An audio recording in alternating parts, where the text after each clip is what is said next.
তুমি কে আমি কে রাজাকার রাজাকার এই স্লোগানটি সৃষ্টি হয়েছিল আন্দোলনকারী ছাত্রদের বিদ্রূপ করে সাবেক প্রধানমন্ত্রী শেখ হাসিনার বক্তব্যের প্রতিবাদ জানাতে। এমনটাই বললেন স্লোগানের প্রবক্তা ঢাকা বিশ্ববিদ্যালয়ের দুই শিক্ষার্থী মাহমুদুল হাসান লিমন ও মোহাম্মদ সৌরভ। তাদের অভিযোগ, এখন অনেকেই এই স্লোগানের কৃতিত্ব দাবি করছেন। এস এম আশরাফের বিশেষ রিপোর্ট, ক্যামেরায় ছিলেন জহুরুল আলম রঞ্জু।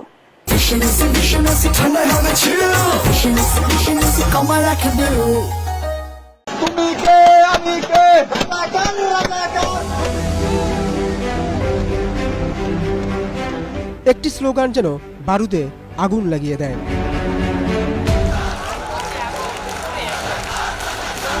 গত 14 জুলাই রাতে হঠাৎ করে ঢাকা বিশ্ববিদ্যালয়ের হল থেকে ভেসে আসা শুরু করে লাইন দুটি মুহূর্তেই তা বিদ্যুৎ গতিতে ছড়িয়ে পড়ে সারা দেশে, মানুষের আবেগ আর বিবেকে ঝাঁকুনি দেয়। ৭১ পদ্মা ব্লকের সঙ্গে আমরা বিভিন্ন সময় আমরা কারেন্ট চলে গেলেই আমরা চিল্লাচিল্লি করি আর কি। তো ওই দিনও ওরকমই হয়েছিল সন্ধ্যায়।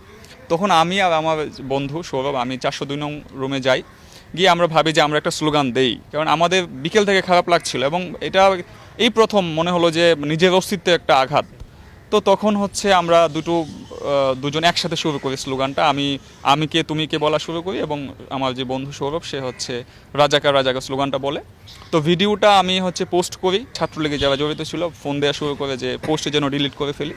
তো যেহেতু হলে থাকি এবং এই এমন একটা সংকট মুহূর্তে আমরা আসলে ভয় পেয়ে যাই এবং পোস্টটা ডিলিট করে ফেলি। কিন্তু ডিলিট করে হইলো কি যে দেখা যাচ্ছে যে আপনার এই অলরেডি কিন্তু বাংলাদেশে পোস্ট ছড়াই গেছে। স্লোগানটা দিচ্ছিলাম তখন আমরা সব কিছু চিন্তা ভাবনা বাদ দিয়ে দিয়েছিলাম যে কী হবে হবে, আমাদের ভবিষ্যৎ আমরা থাকলে থাকবো, না থাকলে নাই, ভবিষ্যৎ থাকবে কি থাকবে না এটা নিয়ে আমাদের কোনো চিন্তা ওই সময় ছিল না। কোটা বিরোধী আন্দোলনের দুই শিক্ষার্থী বলেন, এই স্লোগান ছিল মানুষের ভয় দূর করার। এরপরই সাবেক প্রধানমন্ত্রীর নৈতিক পরাজয় হয়ে যায়। স্লোগানের পেছনে আমার মূল থিম ছিল বা আমার একটা ধিক্ষার ক্ষোভ জমানো ছিল যে ঢালাওভাবে এভাবে বাংলাদেশের 16 কোটি মানুষকে রাজাকার বলাটা। এবং আমার কাছে মনে হচ্ছে যে এই যে বলতে পারাটা 15 বছর ধরে কিন্তু আমরা হাসিনার বিরুদ্ধে কোনো কথা বলতে পারিনি। তো যখনই আমরা যখন রাজাকার শব্দটা উচ্চারণ করে ফেলি, এটা আমরা নিজেদেরকে রাজাকার বলছি না, আমরা এটা বলেছিলাম যে এটা একটা আইরনি হিসেবে যে আমরা আসলে কোনো রাজাকার নই, আমরা এই দেশের নাগরিক। তো তখন হচ্ছে ব্যাপারটা মানুষের মধ্যে যে ভয়টা ছিল 15 বছরে, আমার কাছে মনে হচ্ছে এই ভয়টা মানুষের মন থেকে চলে যায়। কারণ কি? কারণ হচ্ছে তখন রাত 10টার উপরে বেজে গেছে। এই ঘটনাগুলো ঘটতে ঘটতে বিভিন্ন মেয়েদের হল থেকে মেয়েরা চলে আসে এবং প্রত্যেকের মুখে তুমি কি আমি কি রাজাকার, মানে হাসিনার নৈতিক পতনটা আসলে 14 জুলাই হয়েছিল। তাদের অভিযোগ, মূল স্লোগানকে পাশ কাটিয়ে অনেকেই বিকৃত করার চেষ্টা করছেন, তাতে গণ অভ্যুত্থানের স্মৃতিচিহ্ন মুছে যাবে। যেটা নিয়ে বিতর্ক হচ্ছে সেটা হচ্ছে কে বলেছে স্বৈরাচার।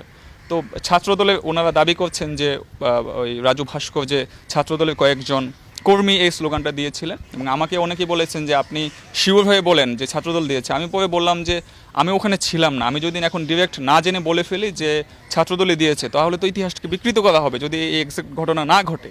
সেজন্য আমি বলেছি যে এটা নিয়ে বিতর্ক আছে। আমি চাইবো যে আমার যে প্রমাণটা, আমি একদম প্রমাণ সহ এটা, এবং আপনারা দেখেছেন বাংলাদেশ সব জায়গায় ভিডিওটা আছে, এটা আসলে প্রমাণ দরকার নেই। তো ওই যে বিতর্কটা ইতিহাসকে যেন কোনোভাবেই বিকৃত না হয়।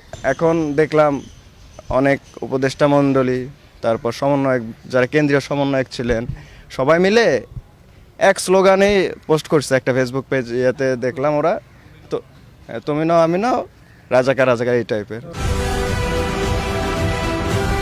যারা এই অভ্যুত্থানে শহীদ হয়েছেন, অবদান রেখেছেন, প্রত্যেককেই সমান মর্যাদা দেওয়া প্রয়োজন বলে মনে করেন লিমন এবং সৌরভ। আবু সাইদ মারা যাওয়ার পরে প্রাইভেট বিশ্ববিদ্যালয়ে ওরা যেভাবে নেমে আসবে এটা আসলে আমরা কল্পনাও করিনি। আমরা আসলে এটাকে বোনাস হিসেবে ভেবেছি। আমরা কখনো জানতামও না যে ওদের তো কোনো প্রয়োজন নেই মাঠে আসার।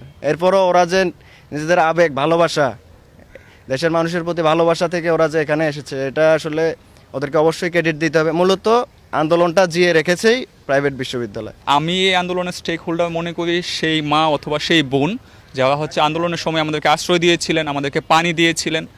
এবং এই আন্দোলনে অনেক মানুষই আপনার গার্মেন্টস কর্মী যারা এখনও, যাদেরকে আমরা খোঁজখবর নিচ্ছি না। এখানে মাদ্রাসা শিক্ষার্থীদের ভূমিকা ব্যাপক। আপনি এই যেদিন গণভবনের দিকে রওনা হয়, ফজর নামাজের আগ থেকে ওই রাস্তায় মানে শত শত মানুষ, লাখ লাখ মানুষ, এবং পুলিশ কিন্তু ওই দিন সকালেও আপনার ওইখানে হামলা করেছিলেন।